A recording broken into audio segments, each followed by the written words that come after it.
Hello, I'm Jess Rutland. I'm a business development associate at Orc Digital, and I am joined today by. My name is Matthew Pellett. I am the Director of PR and Communications here at Secret Mode. And we're here talking today on the Game Dev London podcast, all about the quest for Cosy. So, Matthew, to you, let's start off with this for the audience. What is Cosy, would you say? What is Cosy? So here's where a professional podcaster might have done a bit of background work beforehand, right? Let's wing it. No, Cozy. I'm going to be honest. I think Cozy isn't necessarily as well defined as would be ideal. I think Cozy is a little bit more of a vibe than a feature set. Mm, Because like cozy games comprise many different genres: cozy puzzle games, cozy adventure games, cozy life sim games. It doesn't necessarily sit in one pocket. So it's very much a vibe that it gives off, like feelings that it stirs up within people. You get cozy toy box games with no objectives. You get cozy games where you're doing missions for NPCs. I think there are a few themes that kind of thread through most cozy games. There are always exceptions, but I think non-violence is a clear element that most cozy games would share. Many would share an aesthetic, like cottage core games are typically part of cozy. It's not necessarily that all mm, cozy games amplify cottage core themes. um so like the coloring's chibi style for some. Absolutely not all cozy games use of audio and the soundtrack.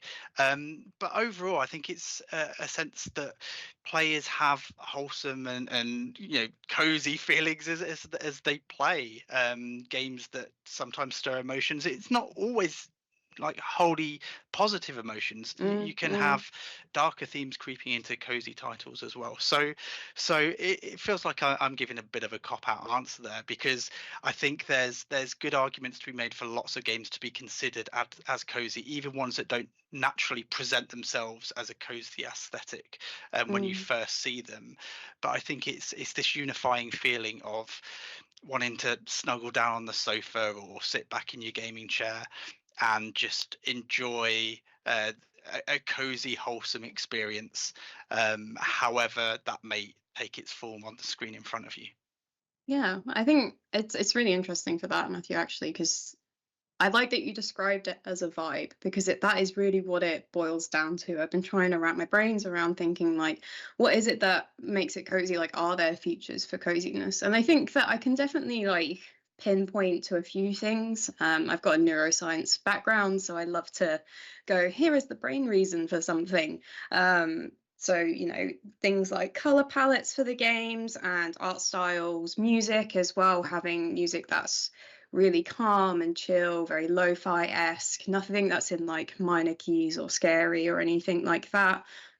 Trying to make players feel safe, I think, is something that's definitely a thing for cozy games. You want to be able to know that there's no bad repercussions, I guess. Like you can't lose. I think that's a main feature as well of cozy games, is that you can't, like, from what you were saying as well, like it's all about there's so many different genres, but they're non-violent. And I think also what goes with that very nicely is that you can't really lose in a cozy game. You can sure you can delay your progress or maybe not get 100% of achievements, for example. Like I played Little to the Left when it came out, and I have not got 100% achievements because there were a couple of the levels on it that I just let them be. I just let them exist because I didn't know how to solve them, or I wasn't happy with the solutions for it. So I haven't got all of the 3-star solutions, but I still had a beautiful time. I had a great time. And I'm sure the completionist in me one day will try to get back to that. Um, So what would you identify then as kind of the main features of cozy? And I know that you've got experience at your own studio working on cozy titles. What would you pull out from what you've developed at Auroch? yeah, absolutely. So I think our best example of a cozy game, because we've done so many different genres. We've gone for simulation strategy games like Mars Horizon. We've done retro first-person shooters like Bolt Gun. But I think as much as I'd love to try and wrangle Bolt Gun here as being a cozy a cozy game. I don't think that's quite the case. Really, for me, I think it's Brewmaster is our coziest title, and that is something that all of the dev team are really, really proud of when creating it. And it was certainly a pillar as well that we were working to in creating it. We wanted it from the very outset to be a game that you can, as you described, Matthew, like curling up on your sofa and like having a blanket over you and playing on your Switch, being able to be a game for non-gamers, essentially. So one of the things I really like about Brewmaster is that you have customizability for your brewing space. You're able to design and create it in the way that works for you, that makes you feel happy, that makes it feel like your environment. I think when I think of a lot of cozy games, they all have that creative aspect to them in some way. Like Harvest Moon, you get to make your farm look like in the way that you want it to, or you get to choose who you romance, for example. Having creative player choice, I think, feels really, really good in cozy games. So that's something we wanted to do for Brewmaster is you can, create your own brewing space. And then I think the other thing that really feeds into it is music. The We've got this gorgeous like acoustic guitar soundtrack to Brewmaster, and it just feels so comforting and like a hug. And in the way that it's got repeatable loops that don't go on for too long or aren't too short, so you're not aware when they stop or start. It's just this endless like it's a feeling of just being in a brewing space and you're just relaxing, you're unwinding, and you're just letting it be. You're just existing in that moment. I think there's something to be said for just not being too switched on in the moment. So yeah, I'm a big fan of Brewmaster. Actually, I come from a bars background as well, so I got very keen about all the different craft beers that you could make and being able to have that home brewing experience. I mean, the things that you described there, I mean, there are definitely echoes in that, in say A Little to the Left, which is a secret mode title that we published from Max Inferno, the developer. Certainly, when it comes to music, that idea of the repeatable elements of that music, and sometimes it is good just to sit back and enjoy that. There are elements that also pop up in non-cozy games. I know we're going to primarily just discuss cozy here, but I think to like what Don't Nod has done in Life is Strange, and you've got these pockets of time within quite stressful situations in that game where you have the opportunity to just sit and observe and breathe and relax, partly as a respite from the relentless nature of some of the other topics covered in those games, but partly just because it's nice to do so. And then use the title Jusant, which is much more of a cozy experience, a climbing game. I literally finished it on my lunch break yesterday, so it's like at the forefront of my mind. That also has those moments, despite the rest of the game being relatively cozy-esque to some degree as well. So yeah, what you're describing isn't just exclusive to the cozy genre or collective, however you want to describe it, but I think it permeates most cozy titles.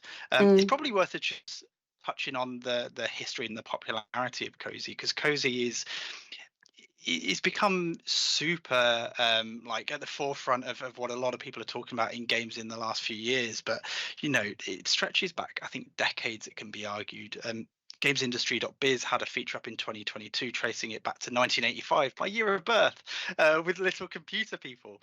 And there's Harvest Moon or Farm Story on SNES in the mid 90s. The Sims, I think, is very much a relevant touch point when we talk about the history of cozy games. But it's only in the last few years, I think, we've sort of agreed or felt like there is a cozy genre, and we've pulled together these different aspects. For me, Animal Crossing, like I imported Animal Crossing back in 2003 or 4 from Canada before it looked like it was coming over to Europe on the GameCube.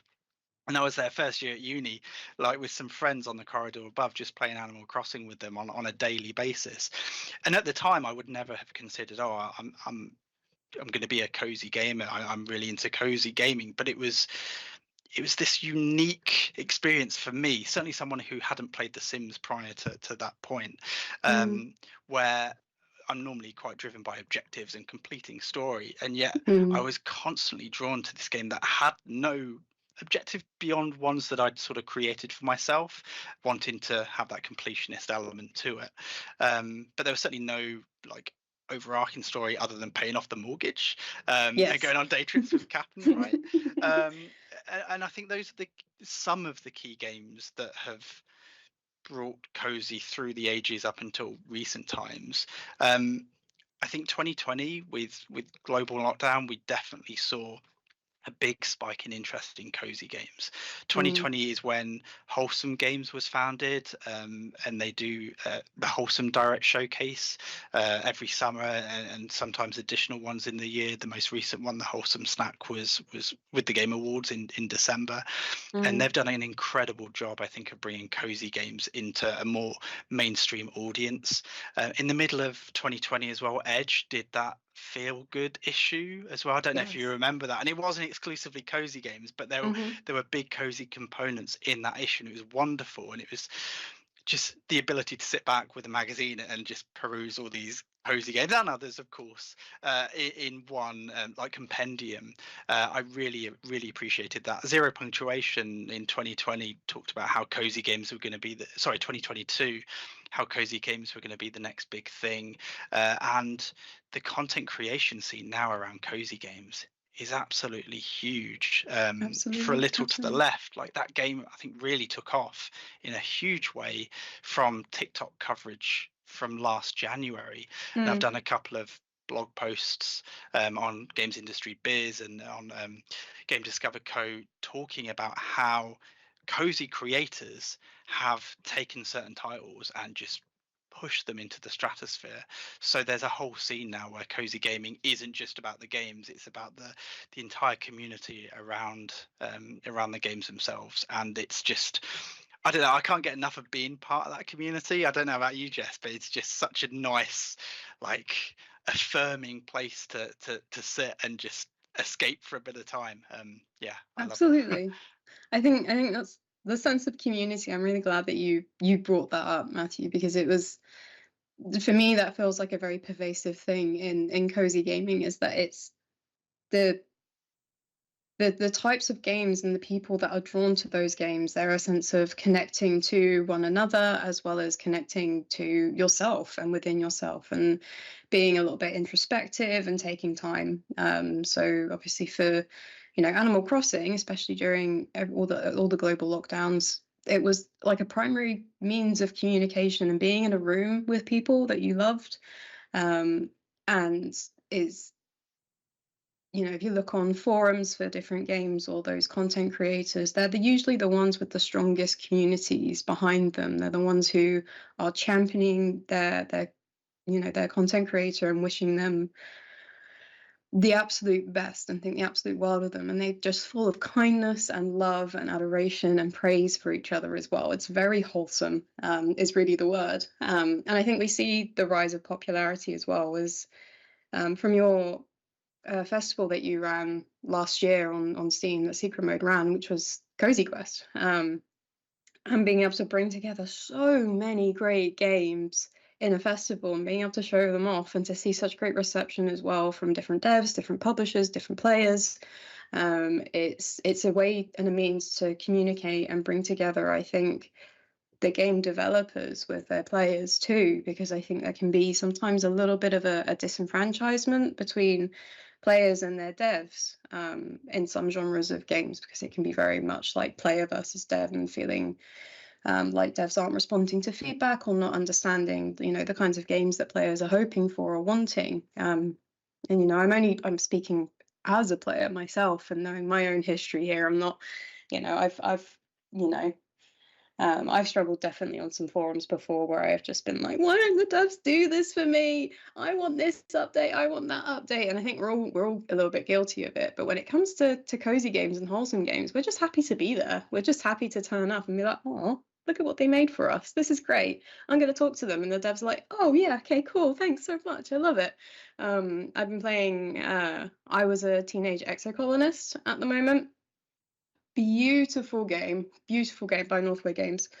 Um, It's just absolutely stunning. I won't give away too much of it, but I really recommend anyone who's interested in visual novels, player choice, anything like that, space, exocolony, queer narratives, anything like that, please go play it. It was fantastic.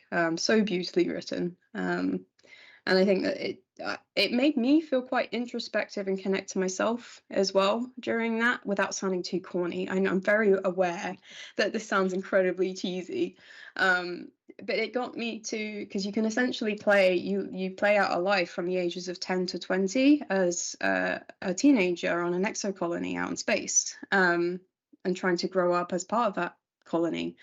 And it made me really think about who the kind of person I wanted to be, or who I could have been, and I got to be able to portray myself through a character, and the skills I was leveling up, and the interactions I was having with people, and the choices I was making.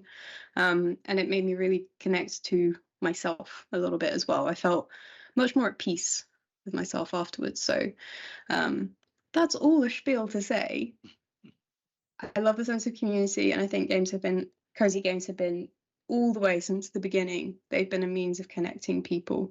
So I think we've talked a lot about the games themselves and internally into the games, and their designs and their structures and what makes them cozy. But I think what's also interesting to talk about here, Matthew, is the accessibility of cozy gaming and the platforms that they come onto as well for players. If I think about cozy games, my brain immediately goes to a Steam Deck or a Switch. I'm always itching to be able to play a game. I really want a Steam Deck. I don't have one, and I really want one, because there's so many games that I'm playing through that I wish I could just like curl up on the sofa, or like play it in bed in the mornings, like have a lazy morning, have a cup of coffee and just play a game in bed. I'm playing through the Eastward Octopia DLC at the moment, and that would just be fantastic to play on a Steam Deck.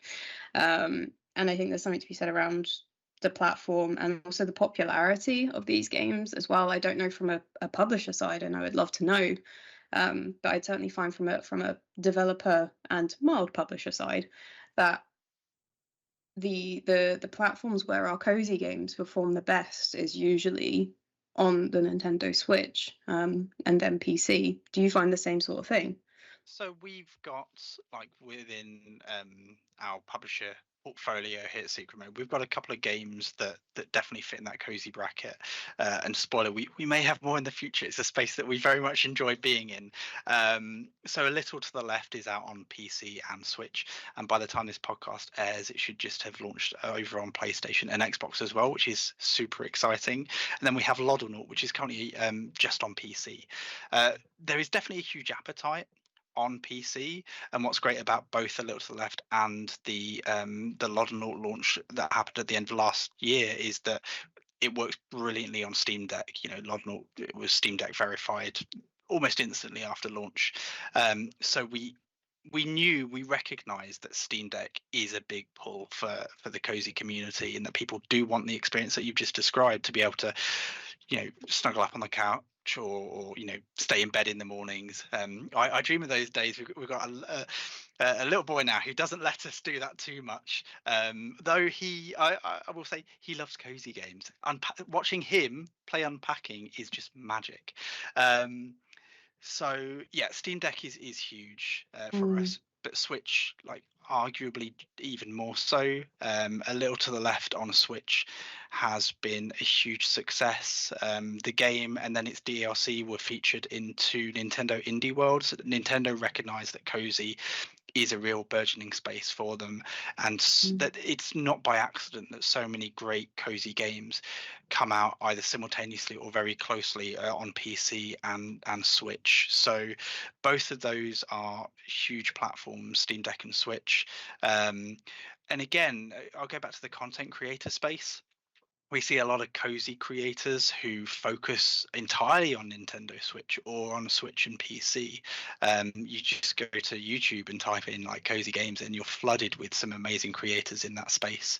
And if you don't have the opportunity to play cozy games directly, or you don't have the opportunity to play as many as you would like, that is that is a very, very fine option that's open to everybody, because again, you get to tap into that community, that sense of communal wholesomeness that I think permeates everything Cozy. And just as you talk about developers being very approachable in this space and everyone's quite open, same thing with creators. Like, I have never Mm. seen a set of comments under videos as wholesome and as uplifting as I have on the Cozy creators who operate in that space. Comment threads, you know, can be a place of toxicity for other genres. Absolutely not across the board. I'm definitely not saying that, but there are times at which, you know, that is true. But I've yet to see it in the Cozy space. I think everyone goes there with the best intentions, and Mm. again, it goes back to that real affirming sense of community that you get from the genre. Mm. Yeah. I really, yeah, that resonates with me a lot. I think there's a lot of truth in what you're saying there, Matthew. And I'm also really struck by your little line where you mentioned about watching your child play unpacking. That's, to me, lovely. Like, how old are they, if I can ask? He's 5 years old, He's 5. turned 5 about 3 months ago. So we have exposed him to the world of video games now, very much curated by us and monitored within certain parameters. And look, he doesn't exclusively play Cozy games. He's hugely into his Hot Wheels, so he loves the Hot Wheels racing game. Oh, And he is a big fan of Skylanders, Toys to Life games. I've nice. kept all of my Skylanders from many years ago because I love Toys to Life as well, and it's great playing that with him, 2 player, and the Lego games. But Cozy games are a great outlet for him. We Mm. played Disney Dreamlight Valley together, and I would do missions, and he would take all of the food that I grew, like all of the ingredients, and cook some wild and wacky dishes, and then just fill my house with dishes everywhere. I say my house. I called the profile William, so it's his profile by design, and he's played a little bit of Animal Crossing. I think it's maybe another couple Mm. of years before he fully gets into it. But unpacking, he will sit there and he will happily put things in place, and he will do so correctly, which is fascinating and mildly terrifying to see for a 5-year-old. And a little to the left, and Loddle that obviously we've got here because we work on. He loves them both. He loves moving the things around, trying to solve the puzzles, albeit some of them in a little to the left, too advanced for him. But Loddle, he loves swimming around and interacting with the Loddles, making virtual friends. So yeah, we're keen to make sure that his gaming diet is well represented with lots of wholesome and cozy games as well.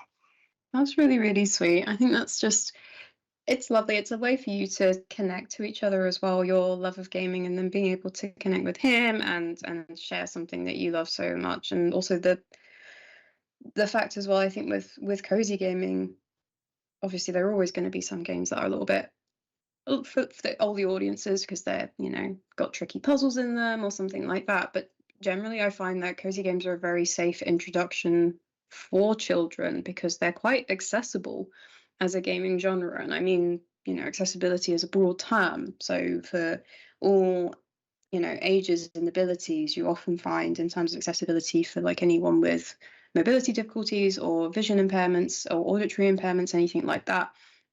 Cozy games come with inherently a lot of bespoke accessibility, kind of inputs that you can put into. They have a lot of customizability where you can like change the different inputs. You can have the different kind of accessory peripherals as well for accessibility for people to play. They're also generally not too tricky or complicated in terms of having to like, do timings. Like playing Rune Factory is a wholly different experience to playing Elden Ring. Let me tell you, as someone who plays and loves both, um, there is, a significant difference in the difficulty levels and being able to just take things at your own pace within cozy games. And I think that that's lovely for children to be able to do because they're still developing, they're still growing, they're still, they're not going to have full mobility of their entire bodies until they're like, what, 12, 14? I'm not a developmental psychologist. That's not where my wheelhouse is. So, um, but I just think it's really beautiful. I get very emotional about it with like parents connecting with their children. with gaming, and just having games that everyone can play. I want more games that everyone can play. Yeah, absolutely with you there. It's not cozy, but like one of the things that we do most of all at this point in time is Nintendo Land on the Wii U. I dug the Wii U out of the loft and playing that with him. I mean, there are a couple of cozier titles within that bundle on Nintendo Land. There is an Animal Crossing mini game, so it's super relevant for that. And him cackling wildly on the couch as he's chasing me, and I've just failed to get them all in time. You've caught me. It's great to be able to kind of have those experiences with him, and to be honest, I owe cozy games a lot stretching back through my life. I mean, my wife and I are celebrating our 20th anniversary this year, and back in 2006, I think it was, when we were at university together and she was on her year abroad, we each had a copy of Animal Crossing Wild World, and while she was in Barcelona and I was up in Durham, we were sending messages with rudimentary Wi-Fi access to one another because we didn't have the means to be able to talk on a daily basis. So I think cozy, the cozy space, even though I didn't know it as such back then, has kind of helped me knit together family ties for a long time. I know that we're both keen to like give some recommendations as well in the cozy space for anyone watching this and who may not be as familiar with cozy games and is keen to see what's out there. But I do want to throw something out there.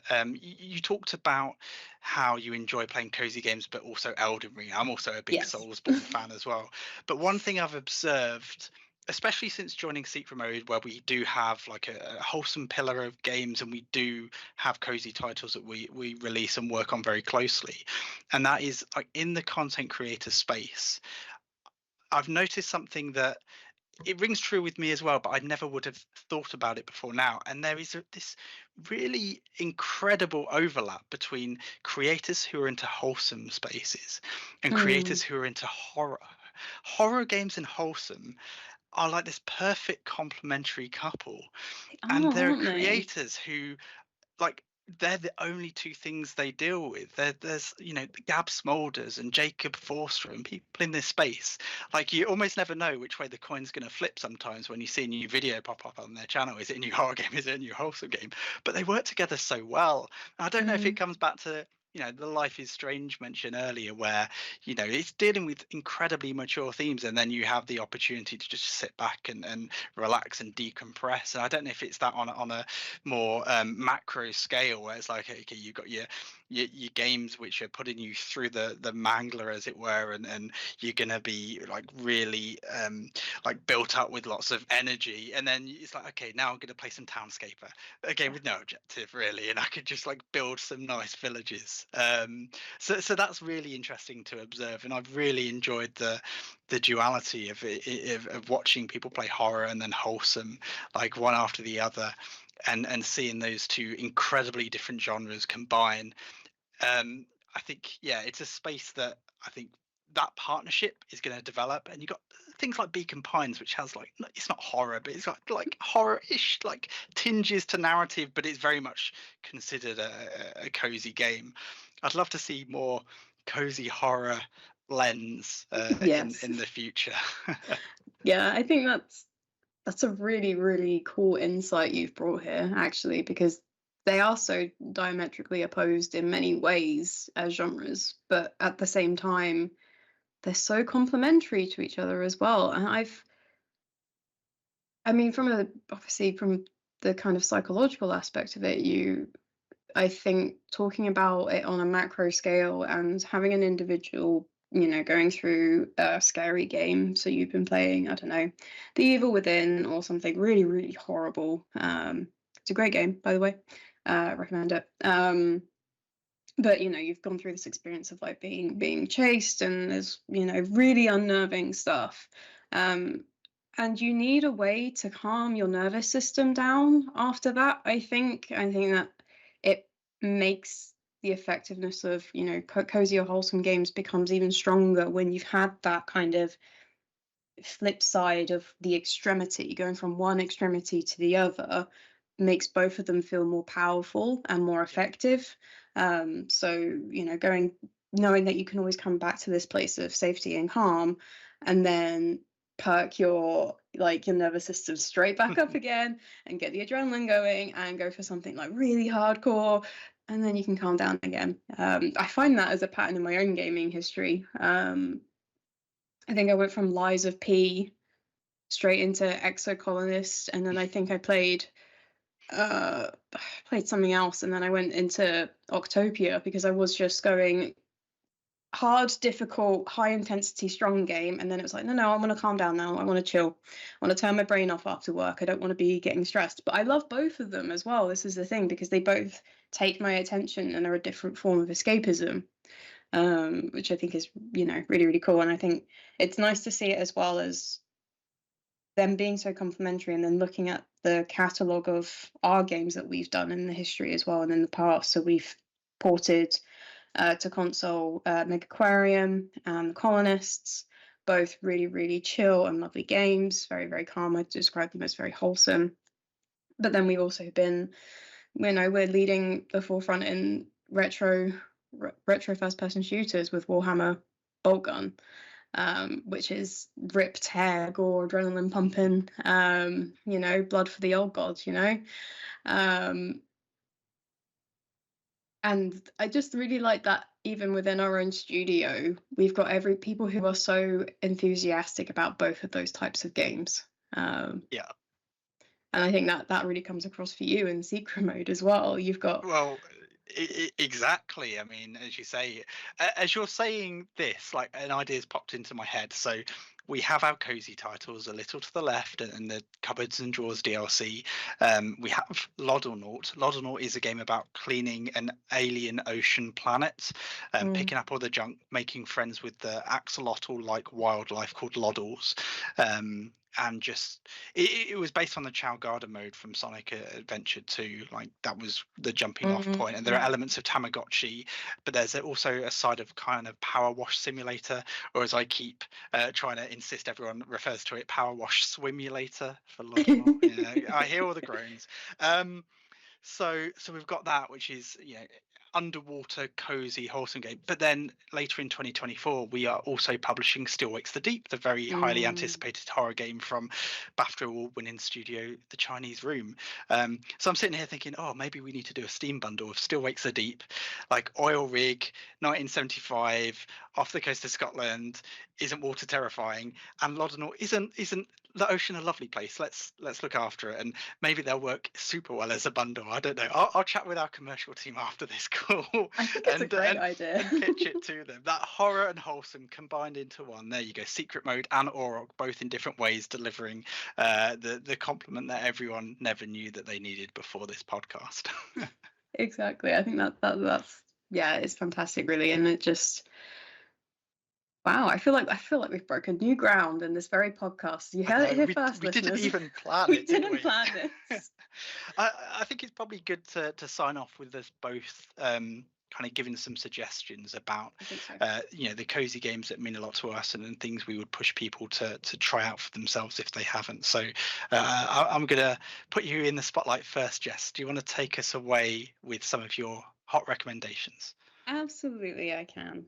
So I've already spoken about a lot of Oroctone titles. I think if I were to suggest any of them, I would probably say go check out Megaquarium on console. You run an aquarium, you get to customize the different fish that you're putting in, to think like Animal Crossing's aquarium building mode, but that's your main focus. It makes me very happy. It's a lovely place to escape to, and just see all the fish swimming around and being happy and doing that management side of things. I think broadly outside of the Auroch realm, I think I Was a Teenage Exocolonist is a firm top 10 for me now at this point, which really took me by surprise. So please go check that out. Go play it. Support smaller studios, support indie devs. Some of the greatest games I've ever played in my life have come from those studios of 5-10 people. I would also probably recommend I think I would also recommend Citizen Sleeper as well. It's a lovely game. I don't know if it is quite wholesome. I feel like it is to me, or it's cozy because it's slower paced. and it was a great respite for me to be able to navigate. You're essentially you're like a cyborg or android, or like a non-living biological organic thing. You're a mechanical existence, but you are an AI, and you think and you feel, and you find yourself on this like ring mechanical planet type thing, and it's all about navigating your existence there. And there's some really interesting endings to it as well as a game, so I'd recommend that as well. So those are my three picks. What about you, Matthew? Oh, I don't know. I can keep it to just three. Citizen Sleep is really interesting because it's not a title I would necessarily say that's wholesome and cozy to me, and it goes back to Mm, the start. Like, it's not as well defined a genre as like first person shooter. It's like the camera defines whether or not it's part of this genre, and I guess some of the themes within Citizen Sleeper for me bumped it out of that space. But in terms of the interactive mechanics, the mechanisms of how you play that game at the pace at which you play it, mm, like there are time-based objectives in terms of if you can complete a job within certain cycles, but because it's mm, got that turn-based element to it, it's not, you're only hurried by your own speed. It's not the game with a countdown and you can't pause it or anything like that. So I love that you've mentioned Citizen Sleeper because I wouldn't have even have thought of it in this call, and that was an easy 9 out of 10, 10 out of 10 yeah, game for me. that's the um thing. It comes back to that idea of vibes, right? If the vibe for you as an individual is that it's a cozy game, then it's a cozy game, I think. 100%. So for me, I've obviously talked about our two titles, Loddlenaut and A Little to the Left. I will of course recommend them to everyone watching. But we ran a Cozy Quest in November, which is a Steam event dedicated to all things cozy and wholesome. So really, I mean, I helped pick some of the games that went in there. Jess, I believe you and the Auroch team helped us out with that as well. So the shortcut answer for me here is type in Cozy Quest. The page is still up on Steam, and go check out some of the titles on there. I mean, Animal Crossing I can't not mention, right? It's been a huge part of my life for 2 decades now. New Horizons on Switch is a fantastic game to still play. Unpacking, a game that's done tremendously Mm, well, following the story of someone over the years as they move house and unpack their things, and you see some items appear move after move after move, and there's a very subtle narrative that's baked into the game that you understand where they're moving to, maybe who they're moving with, and the highs and lows that brings to them across the years. Really, really cozy, like enjoyable game to just chill out and be like, oh, I think this goes. Actually, no, I'm going to twist it. I'm going to put it there. I'm much happier like doing that than I am sorting out my messy office. To be honest, exactly. You half the can time. unpack another thing digitally, but your Yeah, own room, no, absolutely not. exactly. By the way, not a video game, but Lego. Incredibly Yes. cozy and wholesome. And like we've got Yes. almost all of the botanical sets now. They've got loads of plant ranges. Mm, And mm. on the Lego site, they even have a soundtrack of just like an ASMR-esque soundtrack of Lego pieces being moved around that you can play while you build them. So That's they really understand the cool. importance of the cozy market. So yeah, Lego is my non-video gaming cozy recommendation. And then a couple of examples that kind of live outside the ordinary, like this is an obvious cozy game. I mean, Frog Detective perhaps is less obscure. I love Frog Three Detective. parts. It's a trilogy where you are a frog detective solving mysteries or crimes. Like there's a haunted island, or an invisible wizard's moved into town and someone's destroyed their welcome party, or someone's stolen everyone's hat in a town. And Mm, it's a non-violent solve the mystery just by talking to people and doing very simple fetch quests for people, but incredibly hilarious. And comedy in games is a tough thing to pull off effectively. mm, So big shout out to Frog Detective. It's on Game Pass now. It's how I found it last month. A Short Hike, which is a 3-4 hour cozy game where you journey to the top of a mountain island and just meet the people who live there or on holiday there, and do things just because you want to, like explore nooks and crannies, not because you're mm. told to, but just because you think it will be interesting to do so. That's really rewarding when games just put things in front of you and say do what you want there, and you want to spend the hours doing so. And probably the curveball here is a game called Eastshade, which I haven't heard of that one. is a title that needs to be far bigger. It did very well, but I would love everyone to play it. If you imagine a very contained Skyrim, but with nothing but like there's no combat, there's no fail state. It's just doing jobs for people who live there. Like I think at one point there is a punch that is thrown, but that's the only bit that strays towards violence. For the most part, you're just doing jobs for people you meet on this island, and it has some of the most spectacular vistas I think I've ever experienced. I'm not one to play with photo modes in games, but I played that game and I'm like jabbing the capture screen button on my Xbox controller every minute. And I did a big Twitter thread of just like, look at all these things, and I'd never do that for any other game. But Eastshade, I just love that game so much, and they've got a cozy game coming out in the future as well.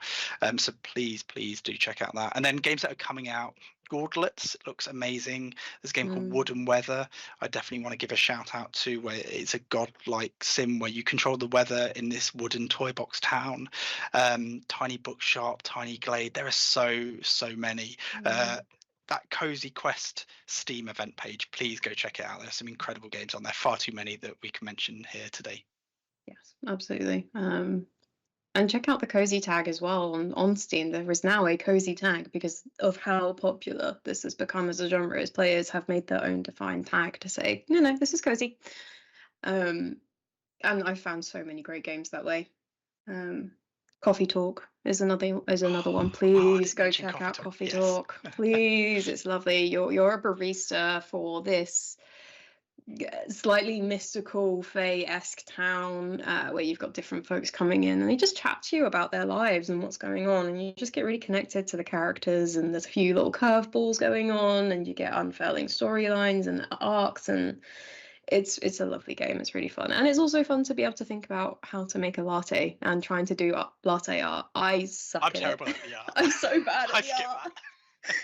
But every time I will try, and it's very satisfying. So yeah, give Coffee Talk a go.